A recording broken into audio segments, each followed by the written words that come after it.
मई का पहला मंगलवार पूरी दुनिया में जो है अस्थमा दिवस के रूप में बनाया जाता है, जिसका उद्देश्य पूरे विश्व को अस्थमा मुक्त बनाना है, लोगों को अस्थमा के प्रति जागरूक करना है।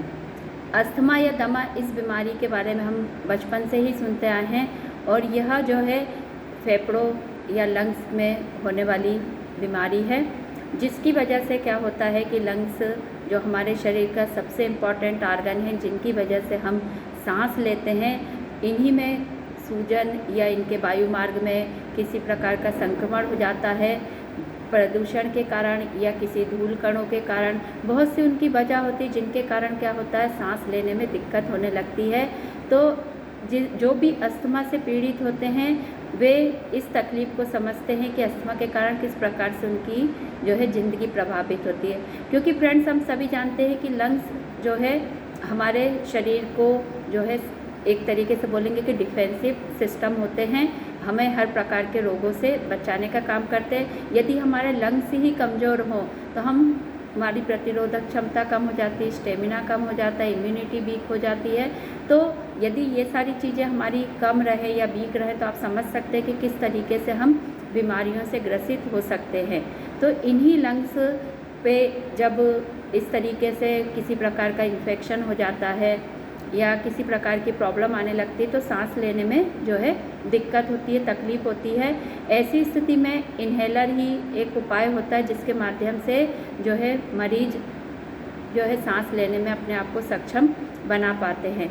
इसके अलावा योग और प्राणायाम भी बहुत अच्छे जो हैं साधन हैं, जिनके द्वारा जो है अस्थमा मरीज अपने अस्थमा के जो रोग दौरे पड़ते हैं उनको नियंत्रित कर सकते हैं। क्योंकि ये एक दीर्घकालिक अवस्था है, इसको किसी तरीके से जो है समाप्त तो नहीं किया जा सकता, लेकिन बहुत मात्रा में इसको नियंत्रित किया जा सकता है।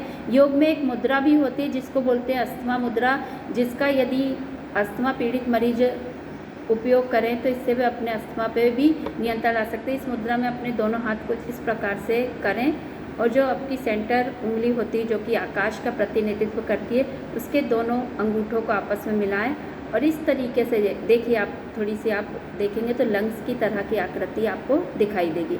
तो इससे आप जो है लगातार 10-15 मिनट, जितनी आपकी क्षमता उतनी देर इसको आप बना के रखें, तो आप देखेंगे कि इससे यदि आप नियमित इसका अभ्यास करते हैं तो आपको काफ़ी इसमें राहत मिलेगी। इसके अलावा जो है भस्त्रिका प्राणायाम करें, अनुलोम विलोम करें, ये भी आपके लंग्स को मजबूत बनाएंगे। सभी प्राणायाम जो है लंग्स पे बहुत अच्छे से काम करते हैं, आपकी रेस्पिरेटरी सिस्टम को बहुत स्ट्रॉन्ग बना देते हैं। और आसन भी है बहुत सारे, पवन मुक्त आसन है, धनुरासन है, सेतुबंध आसन है, अधोमुख श्वान आसन है और क्या बोलते हैं, ये सभी आसन का यदि आप अभ्यास करते हैं तो इनसे आपके लंग्स मजबूत, मतलब योग के तो जितने भी आसन हैं ये सभी आप जो हैं अपने नित्य के अभ्यास में यदि करते रहते हैं तो इससे आपका पूरा शरीर मजबूत होता है। लेकिन विशेष तौर पे आप लंग्स के लिए करना चाहते हैं तो लंग्स से रिलेटेड जो आपको मैंने बताए हैं आसन, इनको यदि आप रिपीट करते हैं तो इससे आपको बहुत ज़्यादा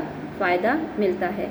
तो योग में हर एक रोग के लिए कुछ ना कुछ आसन विशेष होते हैं, जिनको उस रोग से पीड़ित मरीज यदि ज़्यादा करें तो उनको बहुत ज़्यादा फ़ायदा होता है।